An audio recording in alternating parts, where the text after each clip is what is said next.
राहत्या घरासमोर अंगणात असलेल्या एका कुटुंबातील 6 सदस्यांना 4 चाकी वाहनाने उडवले। या घटनेत 3 जण जागीच ठार झाले असून 3 जण गंभीर जखमी झाले आहेत।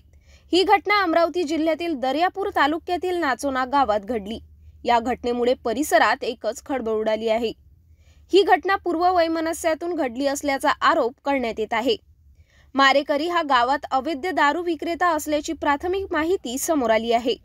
जीव घेत होता कोणत्या गावात आहे तो? दारूवाला होतो, दारूवाला दारू इकते तो, दारूत राहते नशात 24 तास नशात। कोणत्या गावचा आहे तो? कोणत्या गावात? नाचण्यातलाच आहे, आमच्या घराशेजारचा स्वयंपाकाचा लोक येऊन रंगली करते तो, दारू पिऊन सने चाकू भाले काढते ना लोक आरतो काय झाला आम्ही उभंच होतो फक्त रोडवर त्याने एकदम धडकन गाड्या आणल्या अंगावून आमच्या मागपुढे दिवस घेऊन अजून गाडी आली चानसही नाही दिला आम्हाला। कोण आहे तो गावातला? नाव काय त्याचं?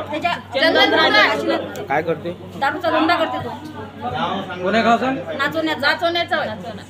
अनुसया अंबोरे वय 67, शामराव अंबोरे वय 70 आणि अनारकली गुजर वय 43 यांचा मृत्यू झाला। तर 3 गंभीर जखमीवर रुग्णालयात उपचार सुरू आहे। तर आरोपी कार चालक घटनास्थळवरून फरार झाला आहे। तर खल्लार पोलीस घटनेचा अधिक तपास करीत आहेत।